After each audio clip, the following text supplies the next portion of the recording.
हाँ, तो पिछले दिन हम लोगों ने पढ़ा था वैद्युत विभवांतर। 12वीं के लिए आपको बताया गया था वैद्युत विभवांतर, इलेक्ट्रिक फील्ड एंड पोटेंशियल पढ़ रहे हैं।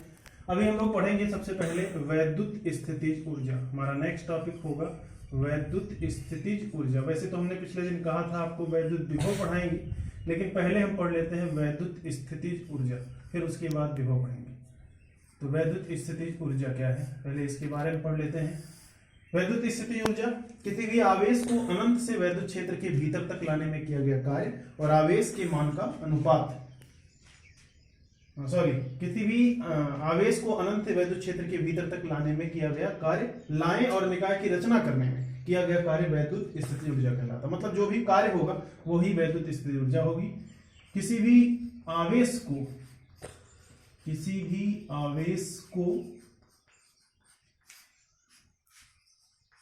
अनंत से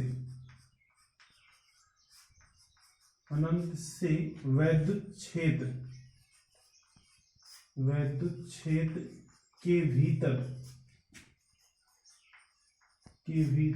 लाने एवं निकाय की रचना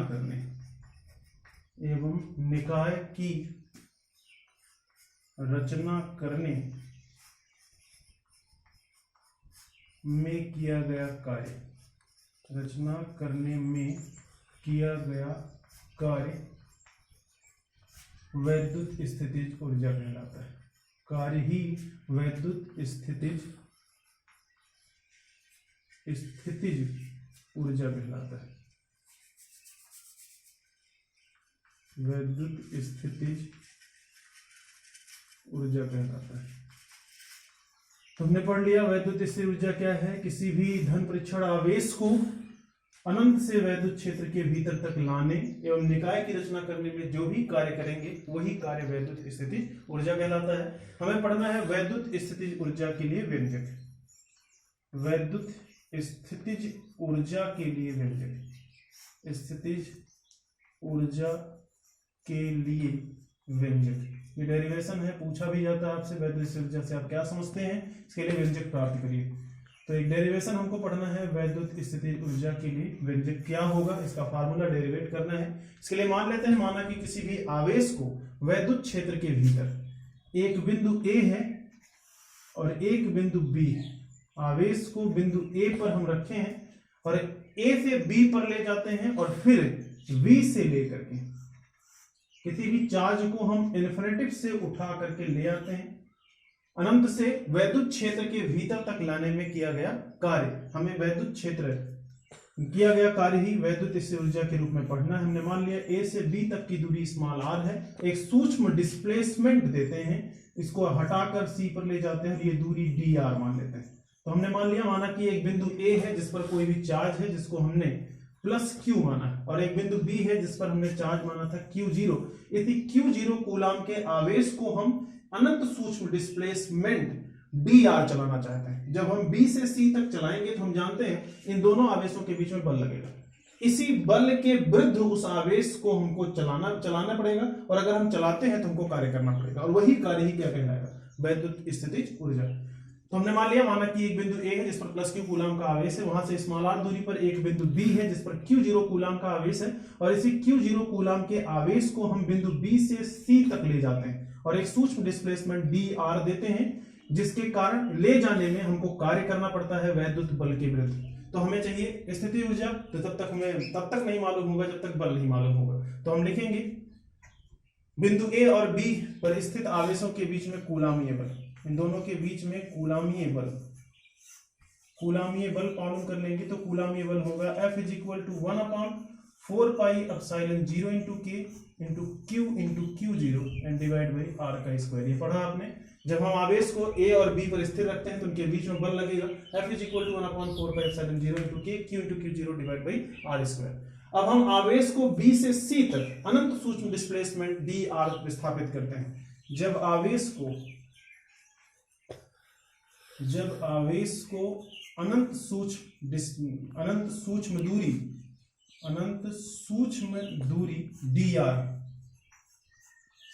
दूरी dr तक चलाया जाता है, तक ले जाते हैं,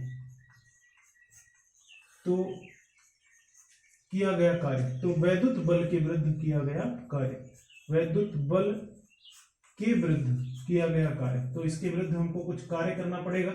विरुद्ध किया गया कार्य, किया गया कार्य, कार्य निकाल लेंगे। कार्य बराबर होगा, क्योंकि सूक्ष्म कार्य है, सूक्ष्म दूरी है, इसलिए कार्य भी सूक्ष्म होगा। कार्य बराबर बल गुणे विस्थापन, जनरल फार्मूले का इस्तेमाल करेंगे, बल गुणे विस्थापन। और बल था 1/4 पाई एप्सिलॉन 0 इंटू के और into Q into Q zero and divide by R का स्क्वायर और इंटू डी आर स्क्वायर और इंटू डी आर। ये किया गया कार्य है। और हमने परिभाषा में पढ़ा है अनंत से वैद्युत क्षेत्र के भीतर तक लाने में किया गया कार्य विभव कहलाता है, हाँ स्थितिज ऊर्जा कहलाता है। तो हम मालूम करेंगे स्थितिज ऊर्जा यानी संपूर्ण किया गया कार्य। अतः आवेश को यहां लिखेंगे, अतः आवेश को अनंत से वैद्युत क्षेत्र के भीतर, अनंत से वैद्युत क्षेत्र के भीतर तक लाने में किया गया कार्य, भीतर तक लाने में किया गया कार्य, लाने में किया गया कार्य कैलकुलेट कर लेंगे। कार्य W बराबर हो जाएगा, इंटीग्रेट करेंगे infinity to small R. Integration थोड़ा सा कठिन जरूर है लेकिन समझ जाएंगे। Infinity to D R into D W और डी डब्ल्यू का मान रख देंगे infinity to small R. Infinity से स्मॉल आर क्यों ला रहे हैं? क्योंकि अनंत से वैद्युत क्षेत्र के भीतर तक आप लाना चाहते हैं। डी डब्ल्यू का मान रख देंगे इक्वेशन नंबर फर्स्ट से, D W 1/4 pi epsilon 0 into K into Q zero and divide by R का स्क्वायर और इंटू डी आर। जो कांस्टेंट है उसको बाहर कर लेंगे, 1/4 pi epsilon 0 into K Q zero, ये बाहर हो जाएगा तो टोटल वर्क डन हो जाएगा Q into Q zero and divide by 4 pi epsilon 0 into K integration infinity to small R 1/r का स्क्वायर और इंटू डी आर। 1/r का स्क्वायर, इसका इंटीग्रेशन -1/r होगा। जो लोग इंटीग्रेशन जानते हैं वो जानेंगे, नहीं जानते हैं तो इसको रट लेंगे, आपको बताया जाएगा। 1/r square into D are को लिख सकते हैं इंटीग्रेशन r की घात -2 और इंटू डी आर। और ये x⁴n है, इसका इंटीग्रेशन होगा x⁴n -1 n+1 divide by n+1। तो आपका फार्मूला होगा r1/r, इंटीग्रेशन हो जाएगा 1/r, यहाँ पर मान रख लेंगे, हो जाएगा q इंटू क्यू जीरो और डिवाइड बाई 4 पाई एप्सिलॉन 0, इसमें माइनस साइन भी आएगी, 1/4 पाई एप्सिलॉन 0 इंटू के और इंटू -1/r और इस पर लिमिट है इन्फिनिटी टू स्मॉल आर। एक बार अपर लिमिट और एक बार लोअर लिमिट, तो टोटल वर्क डन आपको मालूम हो जाएगा। R W is equal to कार्य मालूम हो जाएगा, कार्य W is equal to Q into Q zero and divide by 4 pi epsilon 0 into K, इसमें लिमिट का मान ट्रांसफर करेंगे, एक बार अपर लिमिट और माइनस लोअर लिमिट, तो कुल मिलाकर के जब आप अपर लिमिट रखेंगे तो अपर लिमिट रिजल्ट हो जाएगा। यहां पर हमने डिफिनेशन में पढ़ा था अनंत से वैद्युत क्षेत्र के भीतर तक लाने में किया गया कार्य। तो जो ये वर्क डन है ये नेगेटिव होगा, क्योंकि हम आवेश को अनंत की ओर ले जाते हैं, और अगर हम आवेश को अनंत की ओर ले जाते हैं तो माइनस साइन पहले से आ जाएगा, और इसी माइनस साइन को हम आगे से यहाँ लगा देंगे सभी जगह पर, और यहाँ नेगेटिव साइन है। अब हम इसमें अपर लिमिट का मान ट्रांसफर करेंगे तो आपको मिलेगा -1/r -1/∞, 1/∞ टेंड्स टू 0 होता है, क्योंकि 1/∞ इसकी वैल्यू 0 हो जाएगी। बाकी बचेगा q into Q zero and divide by 4 pi epsilon 0 into K और इंटू 1/r माइनस, ये यहाँ पर और यहाँ पर जो माइनस आया था वो दोनों पॉजिटिव हो जाएंगे, यहाँ माइनस होगा यहाँ प्लस होगा, ये तो प्लस हो जाएगा, रिजल्ट हो जाएगा, वर्क डन हो जाएगा W is equal to 1/4 pi epsilon 0 और into K into Q zero and divide by R. ये एक टोटल किया गया कार्य है। किसी भी आवेश को जब हम अनंत से कहां लाते हैं? वैद्युत क्षेत्र के भीतर। और अगर यही कार्य हम वैद्युत क्षेत्र के भीतर से अनंत तक भेजते हैं तो आगे माइनस लग जाएगा। अबे हमें ज्ञात करना था वैद्युत स्थितिज ऊर्जा, इसका मतलब यही कार्य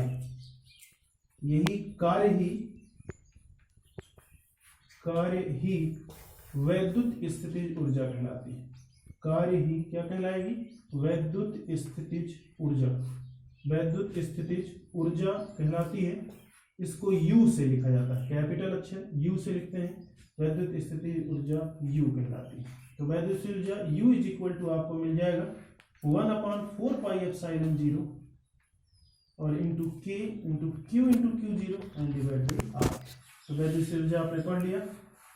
ये आवेश के प्रकृति के ऊपर डिपेंड करता है। यदि इसमें से एक चार्ज नेगेटिव होगा तो जब भी इस फार्मूले का यूज करेंगे तो नेगेटिव साइन का इस्तेमाल कर लेंगे। तो हमने पढ़ लिया वैद्युत स्थिति ऊर्जा किसी भी आवेश को अनंत वैद्युत क्षेत्र के भीतर तक लाने में किया गया कार्य और निकाय की रचना करने में किए गए कार्य को ही हम वैद्युत स्थिति ऊर्जा कहते हैं। तो टोटल वैद्युत स्थिति ऊर्जा का फार्मूला हो जाएगा U = 1/4πε0 × K × Q × Q0 divide by R। व्यंजक भी आपने पढ़ लिया। हमारा अगला टॉपिक होगा वैद्युत विभव। नेक्स्ट जो पढ़ना है उसका नाम है वैद्युत विभव। तो अगला पॉइंट हमें जो पढ़ना है उसका नाम है वैद्युत विभव और इसमें जो कुछ स्टेप्स वर्क के हैं वही विभव में भी आएंगे। तो वही डेरिवेशन लगभग आपको मिलेगा वैद्युत विभव का। तो हम लोग पढ़ेंगे, हमारा अगला टॉपिक होगा वैद्युत विभव का। तो नेक्स्ट टॉपिक हमें पढ़ना था वैद्युत विभव।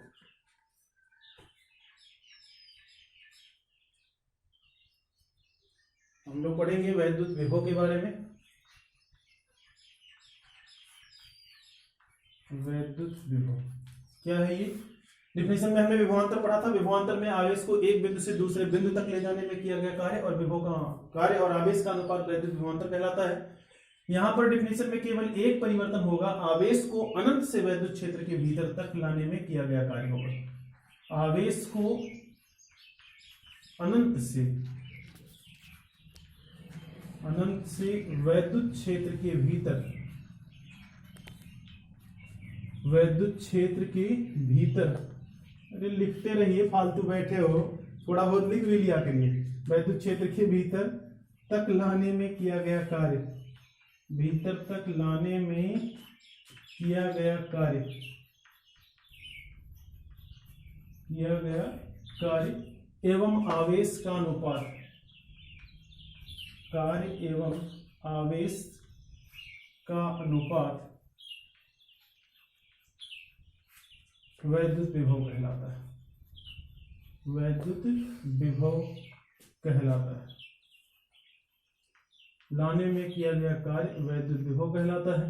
अर्थात वैद्युत विभव V बराबर W/Q होगा। अर्थात विभव V बराबर हो जाएगा W/Q। Q कार्य है जो आवेश को अनंत से वैद्युत क्षेत्र के भीतर तक लाने में किया गया कार्य होता है और Q उसका आवेश था। वैद्युत विभव V बराबर W/Q होगा। मात्रक वही होगा जो विभवांतर का था, मात्रक भी लिख लेंगे, जूल बाई कूलाम या फिर वोल्ट, जूल बाई कूलाम या फिर वोल्ट होगा। बेमा भी वही होगी जो विभवांतर की थी। बेमा थी ml² T⁻³ A⁻²। तो आपने A⁻1 होगा।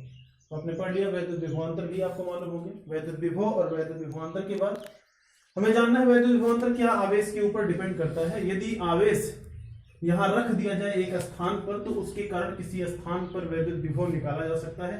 तो हमारा अगला टॉपिक है बिंदु आवेश के कारण, बिंदु आवेश के कारण, बिंदु आवेश के कारण किसी स्थान पर,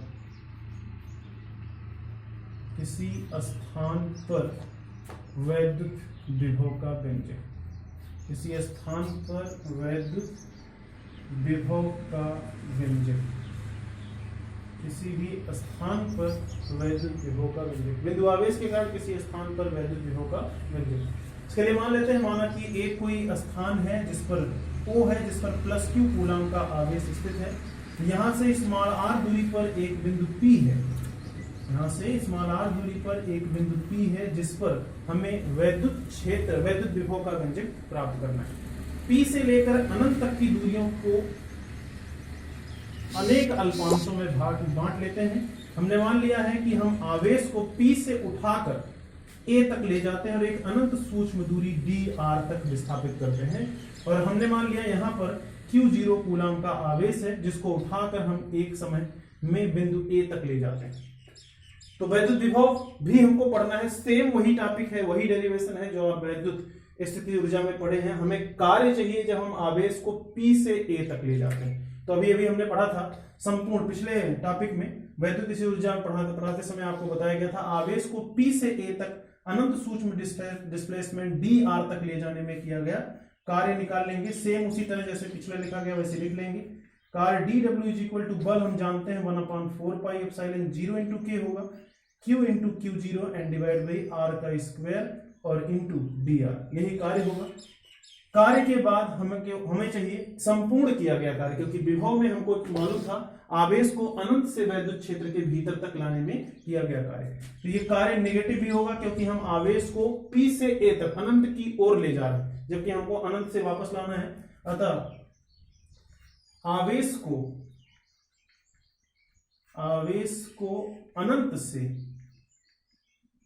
अनंत से वैद्युत क्षेत्र के भीतर, ये लिख लेंगे जो चित्र बनाए हैं उसके बारे में, वैद्युत क्षेत्र के भीतर तक लाने में किया गया कुल कार्य,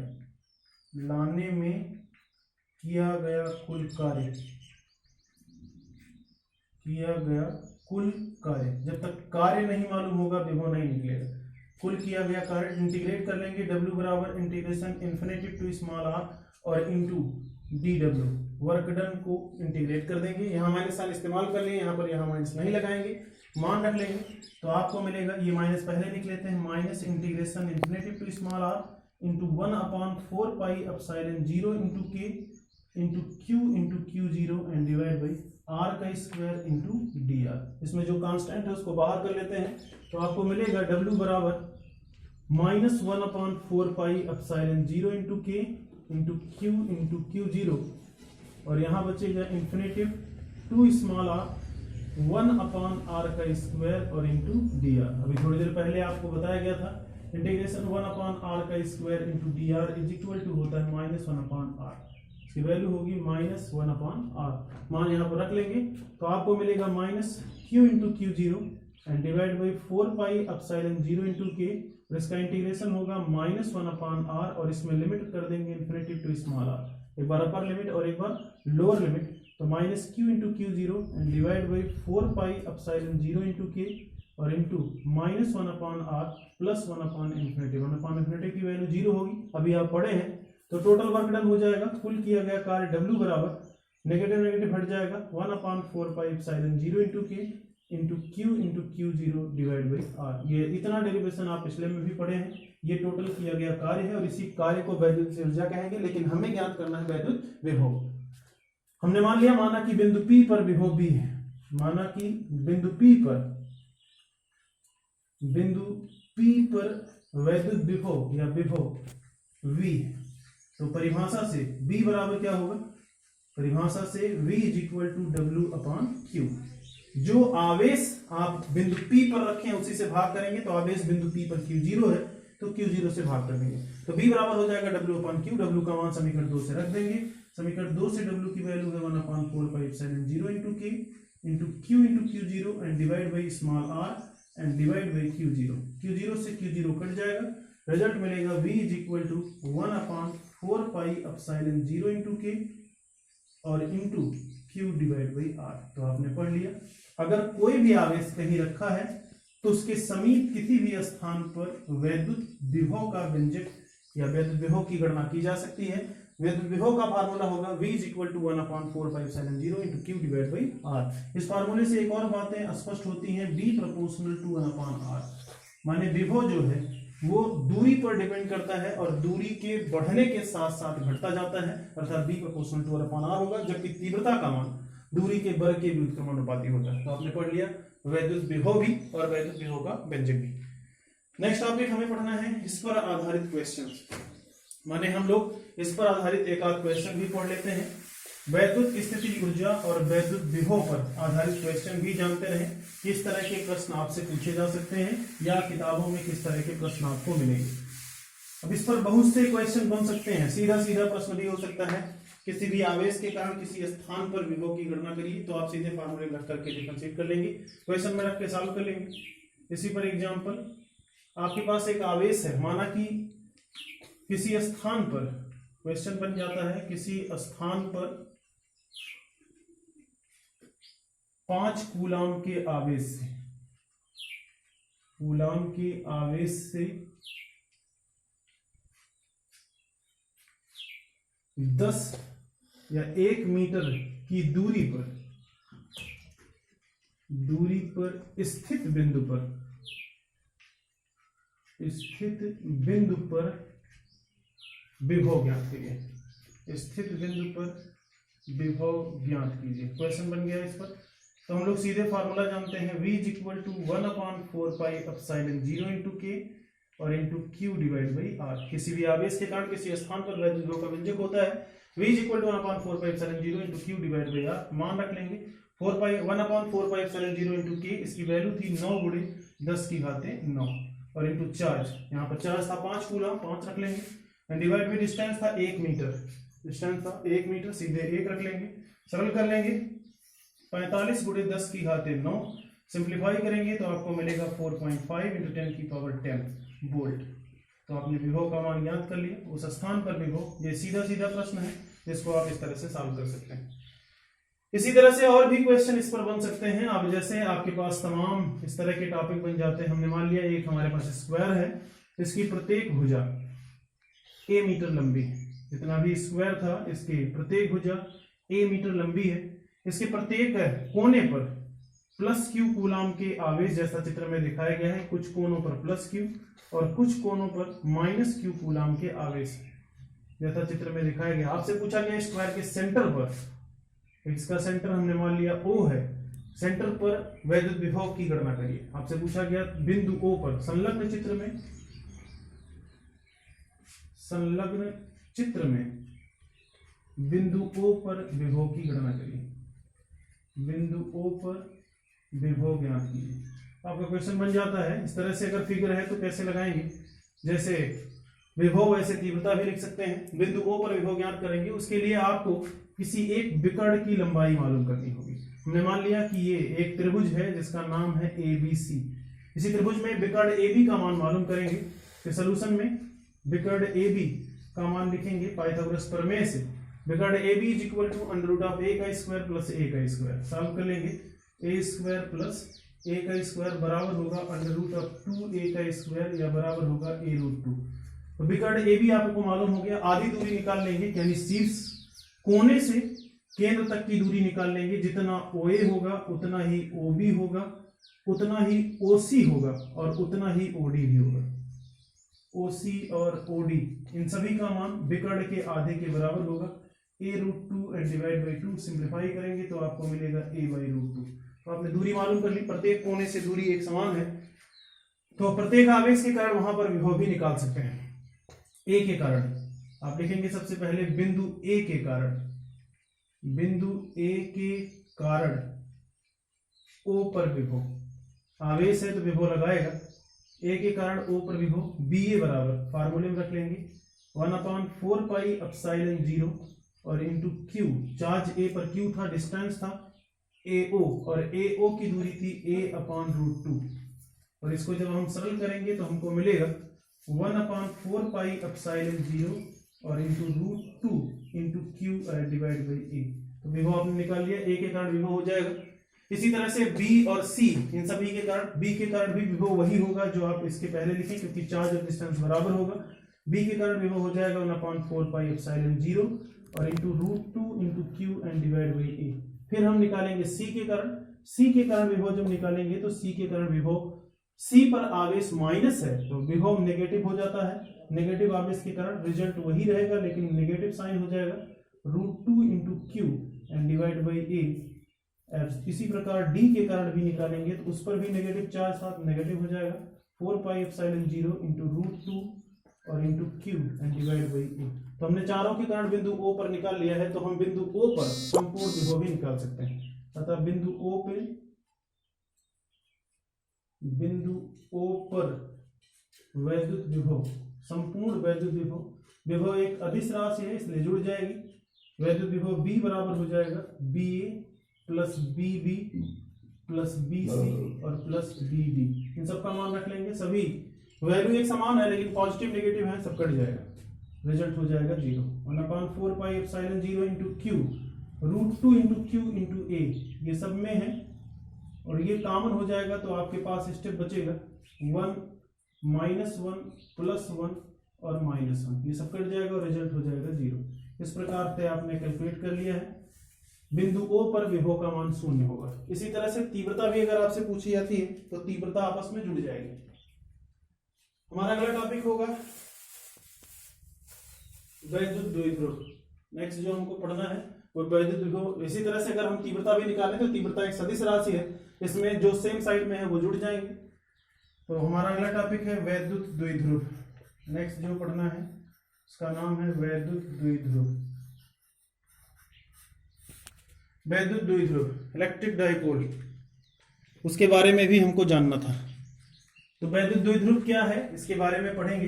वैद्युत द्विध्रुव एक निकाय है जिसमें दो आवेश एक दूसरे से अल्प दूरी पर रख करके बनाए जाते हैं। अगर एक दूसरे से बहुत ही अल्प दूरी पर दो आवेश रख दिए जाते हैं और वो विपरीत प्रकृति के हैं तो उस निकाय का नाम होगा वैद्युत द्विध्रुव। तो वैद्युत द्विध्रुव एक ऐसा निकाय है, इसमें लिख भी लेंगे, वैद्युत द्विध्रुव एक ऐसा निकाय है,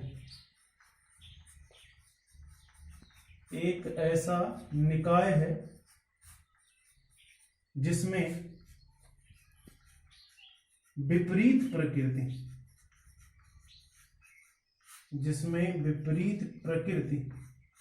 के दो आवेश, विपरीत प्रकृति के दो आवेश एक दूसरे से अल्प दूरी पर रखकर बनाए जाते हैं। माने वैद्युत द्विध्रुव एक सिस्टम है या निकाय है जिसमें कितने चार्ज हैं? दो। अगर एक पर पॉजिटिव है दूसरे पर नेगेटिव है और साथ में उनके बीच की दूरी बहुत ही कम होनी चाहिए, तो ऐसे निकाय का नाम वैद्युत द्विध्रुव होगा। नेक्स्ट टॉपिक हमको पढ़ना है वैद्युत द्विध्रुव आघूर्ण। नेक्स्ट जो पढ़ना है उसका नाम है वैद्युत द्विध्रुव आघूर्ण। जानना है कि उनके बीच में कितना आघूर्ण कार्य करेगा। वैद्युत द्विध्रुव आघूर्ण, इलेक्ट्रिक डायपोल मोमेंट। वैद्युत द्विध्रुव आघूर्ण के बारे में पढ़ेंगे। वैद्युत द्विध्रुव निकाय में हमने मान लिया है, माना कि एक कोई आवेश बिंदु A पर है जिस पर प्लस Q कूलाम का आवेश है, माइनस Q का, और दूसरे पर बिंदु B है जिस पर माइनस Q का आवेश है, और ये एक दूसरे से 2l दूरी पर स्थित हैं। तो इनके बीच में वैद्युत द्विध्रुव, 2l अल्प दूरी है, हम l भी मान सकते हैं लेकिन आधा हो जाएगा, इसलिए हम इसको 2l मानेंगे। तो वैद्युत द्विध्रुव आघूर्ण क्या है? दोनों आवेशों में से कोई एक आवेश और उनके बीच की अल्प दूरी का गुणनफल वैद्युत द्विध्रुव आघूर्ण कहलाता है। इसका डेफिनेशन होगा वैद्युत द्विध्रुव निकाय, वैद्युत द्विध्रुव निकाय के एक आवेश, कोई भी एक आवेश ले लेंगे, कि एक आवेश एवं उनके बीच की अल्प दूरी माने 2l का गुणनफल, अल्प दूरी का गुणनफल वैद्युत द्विध्रुव आघूर्ण कहलाता है। वैद्युत द्विध्रुव आघूर्ण, P से इसको लिखा जाता है। वैद्युत द्विध्रुव आघूर्ण, इसको लिखेंगे P। वैद्युत द्विध्रुव आघूर्ण P कहलाता है। फॉर्मूला हो जाएगा वैद्युत द्विध्रुव आघूर्ण P = Q × 2l। Q दोनों आवेशों में से एक आवेश था और 2l उनके बीच की अल्प दूरी। तो वैद्युत द्विध्रुव आघूर्ण P = आप लिख सकते हैं Q × 2l होगा, जहां Q दोनों आवेशों में से कोई एक आवेश है और 2l उनके बीच की अल्प दूरी है। तो आप यहाँ साइन का इस्तेमाल नहीं करेंगे, और ये जो आप वैद्युत द्विध्रुव अभी लिखे हैं ये एक सदिश राशि है, इसमें दिशा होती है और इसका डायरेक्शन नेगेटिव से पॉजिटिव होता है। वैद्युत द्विध्रुव आघूर्ण P होगा, P = Q × 2l होगा। वैद्युत द्विध्रुव आघूर्ण एक सदिश राशि है, हमें पढ़ना है इसका मात्रक। वैद्युत द्विध्रुव आघूर्ण का मात्रक, इसका मात्रक जानेंगे Q कूलाम। Q आवेश था, आवेश का मात्रक होता है कूलाम, और 2l लंबाई था, इसका मात्रक होगा मीटर, तो इसका मात्रक हो जाएगा कूलाम मीटर। शॉर्ट टर्म में C और m लिखेंगे, C माने कूलाम, m माने मीटर। इसकी विमा भी पढ़ लेंगे। वैद्युत द्विध्रुव आघूर्ण की विमा भी पढ़ लेंगे। कूलाम को AT से लिखा जाता है और मीटर को L से लिखा जाएगा, तो कुल मिलाकर इसकी विमा हो जाएगी LTA। इसकी विमा हो जाएगी LTA, और ये एक सदिश राशि है। कैसी राशि है? सदिश राशि। तो आपने पढ़ लिया वैद्युत द्विध्रुव क्या है और वैद्युत द्विध्रुव आघूर्ण क्या है। वैद्युत द्विध्रुव आघूर्ण का एग्जाम्पल आपसे पूछा जा सकता है। इसके एग्जाम्पल भी आपको जानने हैं, तो इसके एग्जाम्पल है H2O। जब हम किसी जल का इलेक्ट्रोलाइसिस करते हैं तो ये दो आयन बना लेता है, H आयन और OH आयन। H में पॉजिटिव होते हैं और OH नेगेटिव आयन बन जाता है, जो एक दूसरे से बहुत ही अल्प दूरी पर होते हैं, इसलिए वैद्युत द्विध्रुव बनाते हैं। HCl भी बनाएगा, NaCl भी इसको बनाएगा, एक पर पॉजिटिव और एक पर नेगेटिव चार्ज हो जाता है और एक दूसरे से अल्प दूरी पर होते हैं। तो एग्जाम्पल है वैद्युत द्विध्रुव के, तो हमने पढ़ लिया। वैद्युत द्विध्रुव क्या है, एक निकाय जिसमें दो आवेश एक दूसरे से अल्प दूरी पर रख करके बनाए जाते हैं, और वैद्युत द्विध्रुव आघूर्ण को P से लिखते हैं। दोनों आवेशों में से एक आवेश और उनके बीच की अल्प दूरी के गुणनफल के बराबर होगा। इसका मात्रा कूलम मीटर और विमा LTA होगा, और ये एक सदिश राशि है। इसका एग्जाम्पल होगा H2O, HCl और NaCl। हमें पढ़ना है वैद्युत द्विध्रुव आघूर्ण की बात। किसी भी वैद्युत द्विध्रुव को अगर वैद्युत क्षेत्र में रखा जाए तो क्या उस पर बल लगेगा, और अगर बल लगेगा तो वो किस प्रकार का होगा। तो हमारा नेक्स्ट टॉपिक है वैद्युत द्विध्रुव। वैद्युत क्षेत्र में स्थित, वैद्युत क्षेत्र में स्थित वैद्युत द्विध्रुव पर, वैद्युत द्विध्रुव पर लगने वाला बलयुग्म का आघूर्ण। यहां बल नहीं लगेगा बल्कि बलयुग्म लगेगा, तो हमें पढ़ना है बलयुग्म का आघूर्ण। अगर हम एक आवेश को किसी वैद्युत क्षेत्र में रखते हैं तो उस पर बल लगता है। पिछले दिन आपने पढ़ा था E = F/Q से, तो यहां से F बराबर होता है Q × E। माने अगर E वैद्युत क्षेत्र में कोई आवेश Q रखा गया तो उस पर बल लगेगा, और बल होगा F बराबर Q × E। लेकिन यहाँ क्या रख रहे हैं, वैद्युत क्षेत्र में क्या रख रहे हैं, वैद्युत द्विध्रुव। और वैद्युत द्विध्रुव में एक आवेश नहीं होता है बल्कि दो आवेश होते हैं, एक पर नेगेटिव चार्ज होता है और एक पर पॉजिटिव चार्ज होता है। सॉरी, यहाँ पॉजिटिव है, इसको ध्यान रखेंगे। एक नेगेटिव होता है और एक चार्ज पॉजिटिव होता है, तो यहाँ पर बल नहीं बल्कि लगेगा बलयुग्म लगेगा। यहाँ पर बलयुग्म लगेगा, तो बलयुग्म के आघूर्ण का व्यंजक आपको प्राप्त करना है। इसके लिए मान लेते हैं, माना कि किसी स्थान पर वैद्युत क्षेत्र की तीव्रता, जिसको इस तरह से दर्शाया गया है, किसी भी स्थान पर वैद्युत क्षेत्र की तीव्रता E है। हमने मान लिया है किसी स्थान पर वैद्युत क्षेत्र की तीव्रता E है। इसमें कोई भी वैद्युत द्विध्रुव रखा गया है, इसमें कोई भी वैद्युत द्विध्रुव जैसा चित्र में दिखाया गया इसी तरह से रखा गया। वैद्युत द्विध्रुव के एक सिरे पर आप जानते हैं पॉजिटिव चार्ज होगा और दूसरे सिरे पर नेगेटिव चार्ज होगा। एक पर +Q और दूसरे पर -Q। जो वैद्युत द्विध्रुव को अगर हम वैद्युत क्षेत्र में रखते हैं तो इस पर बल लगेगा। एक साइड में जो बल होगा वो F बराबर QE होगा। ध्यान रहे, बल की दिशा विपरीत होगी, क्योंकि यहाँ पर चार्ज एक जगह नेगेटिव है और एक जगह पॉजिटिव है, लेकिन बल का परिमाण नहीं बदलेगा। दोनों जगह पर F बराबर QE ही लगेगा।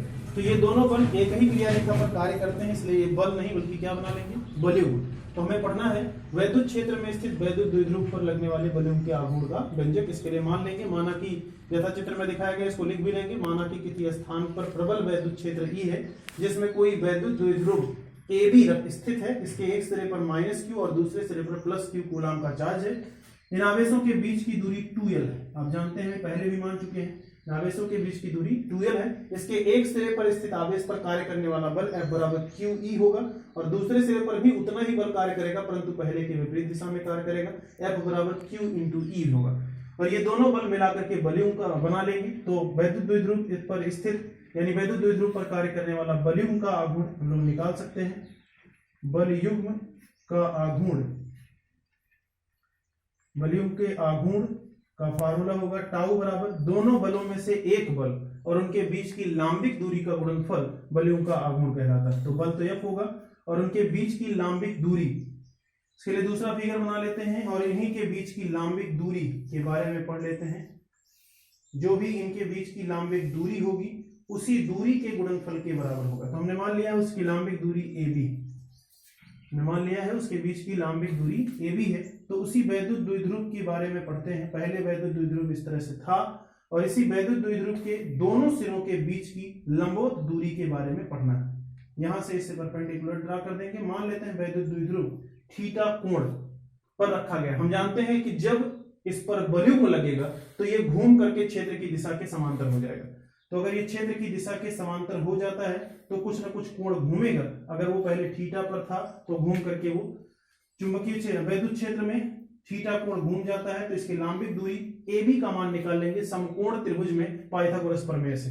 तो टाउ बराबर आपको मिल जाएगा, ये दूरी 2l थी तो ये हो जाएगा 2l sin थीटा।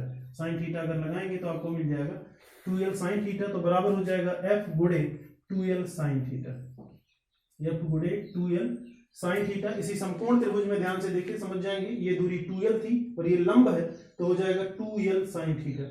तो tau is equal to F into 2l sin theta, और एफ का मान हम लोग जानते हैं, tau is equal to F is equal to Q E और इंटू हो जाएगा 2l sin थीटा। जहां थीटा है वैद्युत द्विध्रुव को पहले थीटा कोण पर रखा गया था, वही एंगल है थीटा। जब उस पर वॉल्यूम लगेगा तो घूम कर वो क्षेत्र की दिशा के समांतर हो जाएगा।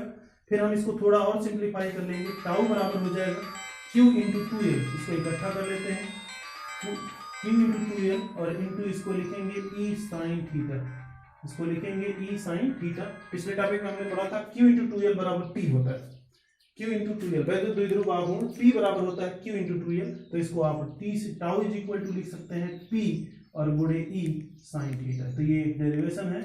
अगर हम वैद्युत द्विध्रुव को वैद्युत क्षेत्र में रखते हैं तो उस पर बल नहीं वॉल्यूम कार्य करेगा, और उस वॉल्यूम के आघूर्ण का व्यंजक होगा टाउ बराबर p into e into sine theta, जहां थीटा वैद्युत द्विध्रुव को जब थीटा कोण पर रखा गया था तब उतना उसके ऊपर वॉल्यूम कार्य करेगा। और ये वॉल्यूम अधिकतम कब होगा, टाउ मैक्सिमम की वैल्यू ही निकाल सकते हैं। हम जानते हैं साइन की अधिकतम वैल्यू 1 होती है और साइन 90 की वैल्यू 1 होती है। इसका मतलब अधिकतम वॉल्यूम आघूर्ण तब कार्य करेगा जब वो वैद्युत क्षेत्र की दिशा के लंबवत रखा जाएगा, जब थीटा इज इक्वल टू 90 अंश। इसका मतलब अगर हम किसी भी वैद्युत द्विध्रुव को वैद्युत क्षेत्र में लंबवत रखते हैं तो उसके ऊपर अधिकतम वॉल्यूम का आघूर्ण कार्य करेगा और इसकी वैल्यू होगी tau maximum is equal to p into E.